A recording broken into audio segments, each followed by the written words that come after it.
আসসালামু আলাইকুম ভিউয়ার্স, সবাই কেমন আছেন? আশা করি ভালো আছেন। আমার নতুন চ্যানেল, সবাই আমাকে সাপোর্ট করবেন, সাবস্ক্রাইব করবেন আমার চ্যানেলটা, আর লাইক কমেন্ট করবেন। তো বন্ধুগণ, আমি আজকে দেখাবো সিম গাছের যত্ন এবং কখন সিম গাছ রোপণ করলে খুব ভালো হয়। তা আমি কিন্তু 1-2 মাস হয়ে গেছে সিম গাছ, 12 মাসি লাল সিমের গাছগুলো সুন্দরভাবে বেড়ে উঠেছে। তো গাছের গোড়ায় কিছু জৈব সার দিতে হবে, তাহলে কিন্তু সুন্দরভাবে সিম গাছগুলো এভাবে বেড়ে উঠবে। তো আমি আমার সিম গাছে এভাবে যত্ন করে থাকি। সিম গাছটা কিন্তু অনেক সুন্দরভাবে বেড়ে উঠেছে। এদিকে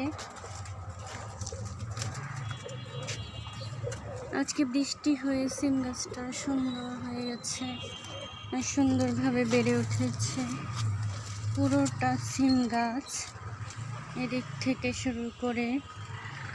তো আমার সিম গাছে কিন্তু ফুল চলে আসবে কিছুদিনের মধ্যে। মাশাআল্লাহ, বড় হয়ে গেছে গাছগুলো। গাছের ডগায় ফুল আসার মতো এই যে কুশি গজাচ্ছে দেখা যাচ্ছে গাছে। তো এই সিম গাছের যত্ন আমরা এভাবে করব।